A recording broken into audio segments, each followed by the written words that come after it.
মা এসে বললেন, নবী, সবাই যদি উলঙ্গ হয়ে কিয়ামতের ময়দানে হাজার হাজার নারী পুরুষ একসাথে দৌড়ায়, কারো কি লজ্জা লাগবে না? কেউ কি কারো লজ্জাস্থানের দিকে নজর করবে না গো নবী? কারো কি শরম লাগবে না? বিশ্বনবী বললেন, ও আয়েশা, ওই দিনটা তো এই দিনের মতো না। ওই দিনের নাম হলো আল কারিয়া। মাল ওয়া মা আদরাকা মাল। ওইটা আয়েশা ভয়ঙ্কর দিন, এই দিনের মতো না। আকাশের জলজলে দ্বিপ্রহরের সূর্যটা মাথার কাছে আসবে, সূর্যের প্রচন্ড তাপে মাথার মগজগুলো ভাতের মাড়ের মতো গলে গলে নাকের ছিদ্র কানের ছিদ্র দিয়ে বেয়ে বেয়ে পড়বে। নিজের চোখের পানি, নিজের ঘামের পানিতে নিজেই সাঁতার কাটবে।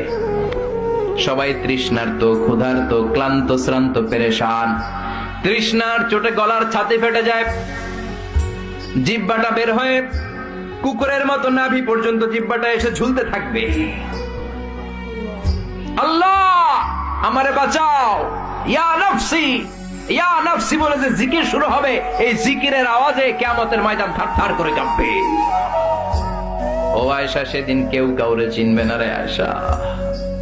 ভাই ভাইরে চিনবে না, বন্ধু বন্ধুরে চিনবে না, স্বামী স্ত্রীরে চিনবে না, কলিজার টুকরা সন্তান রে মা চিনবে না, ছেলেরে বাবা চিনবে না, কেউ কাউরে চিনবে না। ওই কিয়ামতের কঠিন ময়দানে সবার একটা চিৎকার, ইয়া নফসি, ইয়া নফসি, আল্লাহ আমারে বাঁচাও।